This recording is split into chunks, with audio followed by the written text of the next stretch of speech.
उसको ले लेते हैं।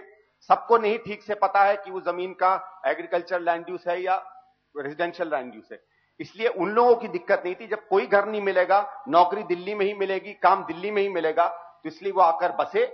और जो तमाम संस्थाएं रही, चाहे एमसीडी रही हो, चाहे एसडीएम्स रहे हो, चाहे रेवेन्यू के अधिकारी रहे हो, 25-30 साल उन्होंने इस प्रक्रिया को रोका, और रोक भी नहीं सकते थे क्योंकि लोगों को हाउसिंग की आवश्यकता थी। But Sandeep, one of the big reasons why people are so disenchanted with politics is because no matter what happens, no matter which scam you're a part of, you ultimately get away. See what happened with Suresh Kalmadi and the Commonwealth Games scam.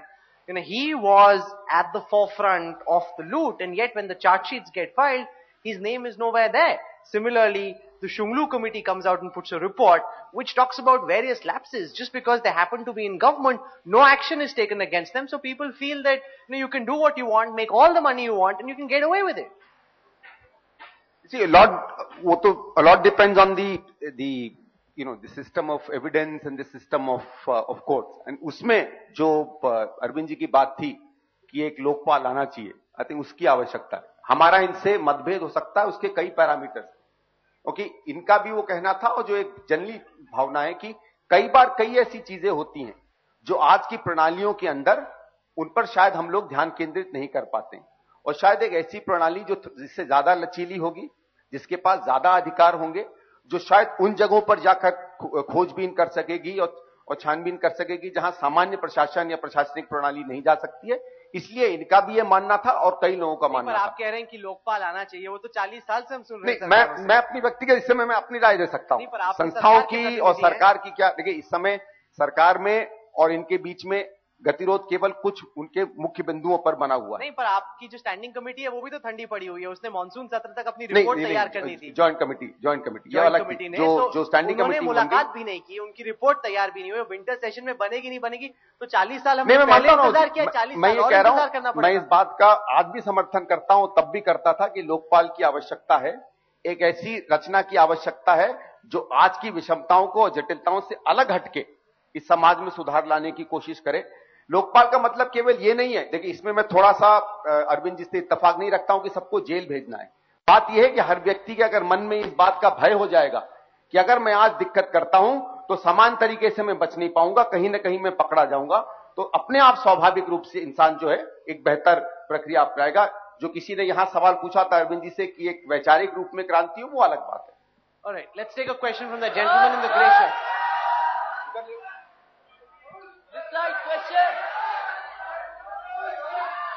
Question. Don't kill me at the end of it, but I want to try and take as many questions. Yes, please go ahead. First of all, we are more fan of Rahul than other people sitting, but I would like to just defend a question which you asked Sandeep. One thing on family politics. Audience can tell me if he becomes a IAS officer, what Arvind will say on this. If he becomes a contractor, what Arvind will say on this. He becomes anything, it will be because of the corruption, Arvind will say. So he can not become anything other than politician. So 38% politicians are from family. 80% doctors are from doctors' family. I would request that people ask questions instead of making political. Yeah. So that I'll ask question. We'll leave that for an election. I'll ask question from Arvind that he was asking all close-ended question. क्या आप लोग BJP को support करेंगे, कांग्रेस को support करेंगे? Why he doesn't ask open questions? In no forum he asks open questions, only close-ended question. He gives words to mouth, and then it comes from younger audience. All right, great. Thank you very much. Let's take a question from that lady in the red shirt over there. Yes, please. Yes, one by one, please. That lady in the red shirt. I'd request that we just restrict this to questions, please. Arvind ji, आप बोल तो रहे हैं कि आप 542 अच्छे और ईमानदार लोग लाएंगे, लेकिन हम आप पर कैसे विश्वास करें कि वो अच्छे और ईमानदार ही होंगे? ये बहुत अच्छा क्वेश्चन है। पहली चीज तो ये कि इनको कोई हम लोग टिकट नहीं दे। 3 चीजें हैं मोटे मोटे तौर पे। सिलेक्शन कैसे होगा, जब वो जाएंगे तो उनके कामकाज में वो बेईमानी नहीं करेंगे और बनने के बाद वो भ्रष्ट नहीं हो जाएंगे। ये सबसे बड़ा डर है, क्योंकि ये कुर्सी बड़ी डेंजरस है। तो सबसे पहले जो सिलेक्शन प्रोसेस है वो पिछले 3-4 दिन से हम लोग पूरा दिन बैठ के दूसरे कंट्रीज को स्टडी करके कैसा प्रोसेस हम लोगों ने डिजाइन किया है। आप कभी हमारे ऑफिस में आइए, आपके साथ डिस्कशन करेंगे कि उसमें हमारा बिल्कुल कोई रोल नहीं होगा और जनता उस कैंडिडेट को चूज करेगी और बिल्कुल ट्रांसपेरेंट प्रोसेस से होगा और जनता के सामने उसका पूरा खाका वेबसाइट पे डाल दिया जाएगा। आपको 3 महीने का टाइम देंगे, उसके खिलाफ जो सबूत है आप हमको दीजिए। दिग्विजय सिंह जी को भी हम सबूत के देने के लिए टाइम देंगे, अगर दिग्विजय सिंह जी के पास कोई सबूत है वो भी दे सकते हैं। दूसरी चीज, जीतने के बाद उस कैंडिडेट को ना लाल बत्ती की गाड़ी मिलेगी, ना बंगला मिलेगा, ना सिक्योरिटी गार्ड मिलेगा, ना कोटा मिलेगा, ना एमपी एमएलए फंड मिलेगा। तीसरी चीज, अगर ये आंदोलन संसद में जाता है तो 10 दिन के अंदर जन लोकपाल बिल आना चाहिए और उसके अंदर प्रोविजन होना चाहिए कि अगर कोई इलेक्टेड रिप्रेजेंटेटिव के खिलाफ करप्शन का, भ्रष्टाचार का आरोप लगता है तो 3 महीने के अंदर जांच पूरी होनी चाहिए, 3 महीने के अंदर ट्रायल पूरा होना चाहिए ताकि उसको 6 महीने के अंदर जेल भेजा जा सके। तो अगर वो भ्रष्ट हो जाता है तो वो सीधा जेल जाएगा। और चौथी चीज कि अगर आप अपने एमपी से सेटिस्फाइड नहीं है तो राइट टू रिकॉल आना चाहिए, 5 साल तक उसकी वेट नहीं करनी है। You should be able to recall that person within. Okay, Ankit has a question. Yes, Ankit. Mr. Kejriwal, the Congress party is still living on the legacy of Mahatma Gandhi. A lot of people are now saying that now you rose up on the shoulders of Anna Hazare. You would be living off the name of Anna Hazare. And now Anna himself comes out and says that I won't even go and campaign for Arvind Kejriwal. Where is Arvind's political part? Where would it stand if Anna does not come? Because that's your, if I can use the word mascot, Anna is the mascot. And this is my first question. And the second, on a lighter note, is Arvind को इतना गुस्सा क्यों आता है? Arvind is the angry young man. Arvind relax कैसे करते हैं? नहीं, मुझे गुस्सा तो नहीं आता। गलत है, मुझे गुस्सा नहीं आता। और जो अन्ना जी का स्टेटमेंट दिखाया जा रहा है, मुझे लगता है कि कुछ ना कुछ कहीं कंफ्यूजन है, बिकॉज अन्ना जी ने ही इसको पॉलिटिकल ऑल्टरनेटिव को अनाउंस किया था। सो कल हम लोग मिलने जा रहे हैं अन्ना जी से, कल शाम तक आपको क्लैरिफिकेशन पता चल जाएगा। Yes. You know, we're running out of time, but Shiv has a question over there. Shiv, please go ahead. Shiv, go ahead. Mr. Kejriwal, the question is this.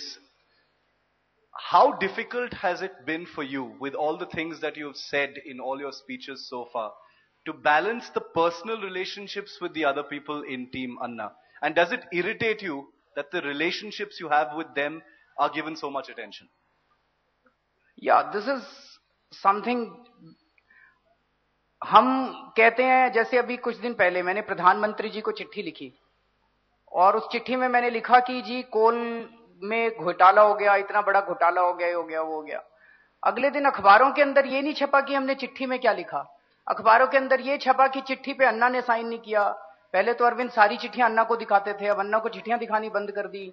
So I don't know why जो focus है, कई बार हम कहते हैं भ्रष्टाचार हो गया, चोरी हो गई, 2 लाख करोड़ का घोटाला हो गया, वो कहते हैं अरविंद की किरण बेदी से लड़ाई हो गई, मनीष ने जब गोलगप्पे खाए थे तो चटनी ज्यादा ले ली थी, इस तरह की चीजें उठाते हैं। तो कई बार ऐसे लगता है जैसे हम ही लोगों ने सारा कोयला खा लिया, इस तरह से वो होता है। तो राहुल बता पाएंगे कि ऐसा क्यों होता है? नहीं, पर ये सच्ची बात तो है, जब मनीष और अभी आपकी थोड़ी सी सेटिंग में प्रॉब्लम, मेरी कोई सेटिंग में प्रॉब्लम नहीं है, किरण जी से बहुत है आपके साथ वो आ नहीं रही, नहीं उनका साथ उन्होंने कहा कि अरविंद की पार्टी में वो आएंगी नहीं। मीडिया वही दिखाता है कहीं ना कहीं जो सच्चाई होती है, आपको ना अच्छी लगे वो अलग बात है, राइट। क्योंकि हमने ये भी देखा कि जब तक मीडिया अन्ना हजारे और पूरे ये एंटी करप्शन आंदोलन की तारीफ कर रहा था, तब तक तो सब अच्छे थे। जैसे ही थोड़ी सी कवरेज हटी या बाकी खबरें आई तो आपने कहा अरे सरकार का प्रेशर आ गया। तो ये तो हकीकत है, जब तक सूट करता है तब तक ठीक है, जब नहीं सूट करता तो यही लोग खराब है। एक आखिरी सवाल लूंगा from the gentleman, is got both his hands up. I have been keeping my hands up since a very long time. MP साहब, मैं आपकी कॉन्स्टिट्यूएंसी का हूं, ईस्ट दिल्ली। तो आप ये बताओ, हमारी सरकार किससे मजाक कर रही है? आप कह रहे हो आपके दिल में आशा है केजरीवाल जी आएंगे, ठीक है, आशा तो हमारे पास है, आपके हाथ में तो आशा है। आपको 2 करोड़ रुपए मिलते हैं एमपी फंड, कितने और पैसे मिलते हैं? आपने 3 साल से एमपी हो, उससे पहले कितने दिन से आपकी मम्मी और आप नेता, आप मतलब पॉलिटिक्स में हो, क्या हुआ दिल्ली में अलग? Where are we? बोलते हैं शंघाई बनाएंगे, पेरिस बनाएंगे। एक सड़क अगर कंक्रीट की बनी हो तो आप बताओ, आप ये नहीं कह सकते मेरे पास पैसा नहीं है। ना ये कह सकते हो कि जनता का समर्थन नहीं है। और ठीक है, मैं आपको पर्सनली अटैक नहीं करूंगा, आपकी गवर्नमेंट को करूंगा, ठीक है। अब अगर केजरीवाल जी कह रहे थे कि नहीं संदीप जी मुझे असिस्ट कर रहे हैं लेकिन उनकी पार्टी नहीं मानी, तो आपकी कॉन्शियंस इतनी क्लियर है तो you quit Congress today and join Kejriwal sir.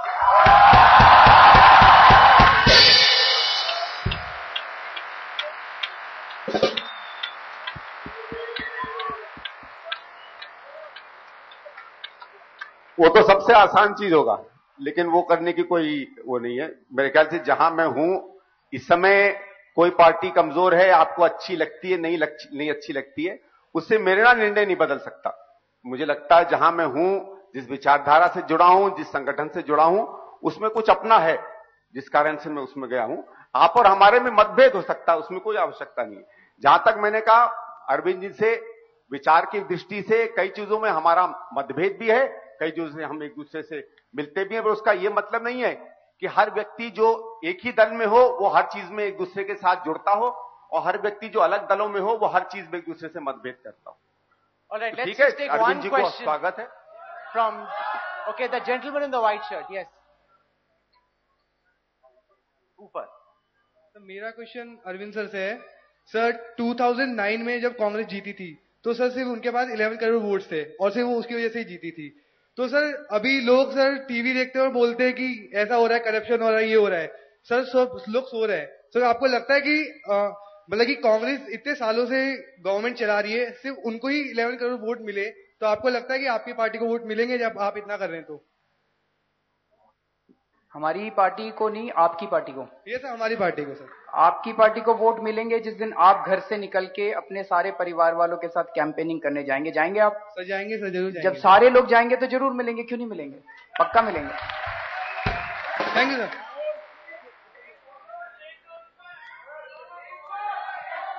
Sir हमारा मीडिया यूथ को बहुत आइडियलाइज करता है।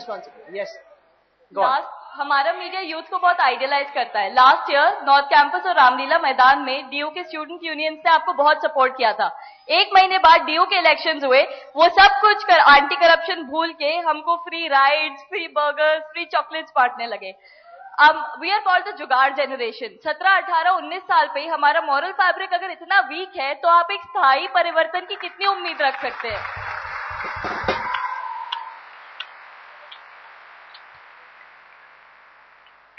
देखिए, जैसे मैंने 2 एग्जाम्पल्स दिए थे आपको, ये पिछले 60 साल में इस देश की व्यवस्था ने इस देश के लोगों को इतना भ्रष्ट बना दिया है कि बहुत सारे लोग कहते हैं ये देश नहीं बदल सकता, ये देश नहीं बदल सकता। कुछ नहीं हो सकता इस देश का।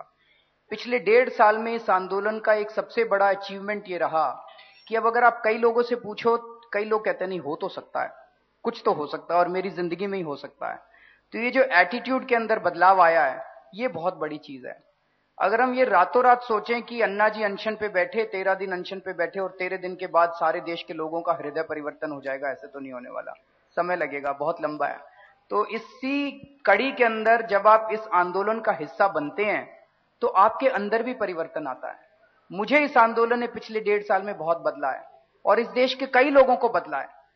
उस पुलिस वाले को बदला है जिसने रिश्वत लेनी बंद कर दी, उस चोर को बदला है जो अपनी ऑल्टो गाड़ी वहां पे गुड़गांव में छोड़ के चला गया था। ऐसे ढेरों उदाहरण है जो लोग बदले हैं। तो विश्वास रखिए, आशा रखिए, मुझे लगता है भारत का भविष्य सुनहरा है और भारत जरूर बदलेगा। On that note, I'll end this session. We don't know how many seats Arvind's party will win or lose. But if they can act as a moral force, which forces mainstream parties like the Congress and the BJP to get their act in order, that would be a great achievement for Indian politics. To my guests for this session, Arvind Kejriwal and Sandeep Dixit, for joining us at the India Today Youth Summit. Thank you very much. Could I please request Mr. Ashish Banga, Chief Executive Officer of India Today Group, to come up on stage and give our guests a token of appreciation.